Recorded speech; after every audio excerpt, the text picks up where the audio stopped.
Now, I wasn't going to ask you about Hillary Clinton because everybody does, but the announcement was today that she's going to announce on Sunday. You know, are you ready, and what are you going to wear for the announcement? I'll have to think about that, about what to wear. That was a question no one's asked me. That's right. Well, that's right. Okay, well, let me ask a further question. Somebody from her camp was on record today saying that they're going to raise, in his words, an insane amount of money.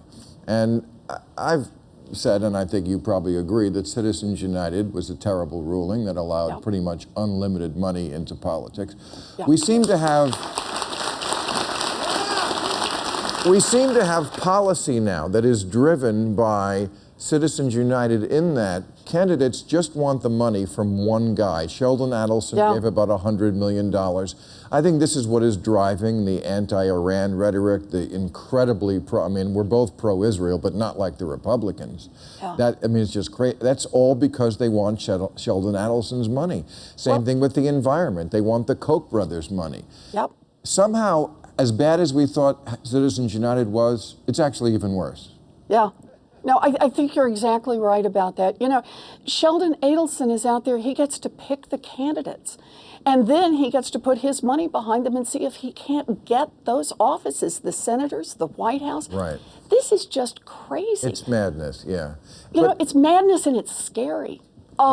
Yeah, I mean, look, when I gave the Obama PAC $1 million in 2012, I did it because, you know, I wanted to show that we got to get in the game. It's on the $1 million level now, and unfortunately, since then, every Democratic candidate in the world is always hitting me up for money, you know.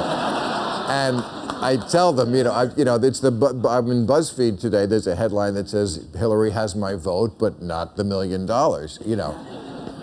However, there is one candidate who, if they got the nomination, wait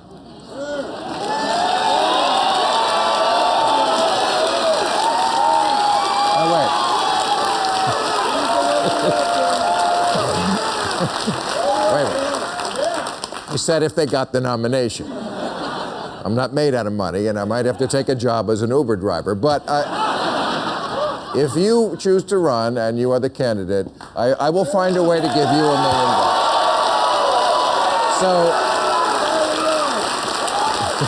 So does that change your thinking at all? I'm not running for president. But I do want to say this when we talk about money.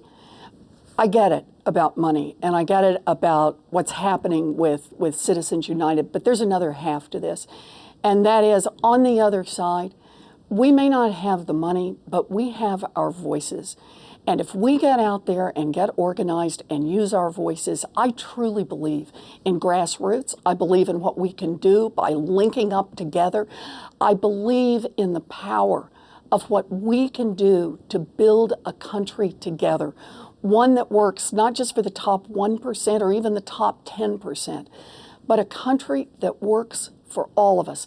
That's what it's got to be about. Our country's on the line, our democracy's on the line, our future's on the line. We got to use our voices. Thank you for your time tonight, Senator. I really appreciate it. And, you know, think about the money. Okay.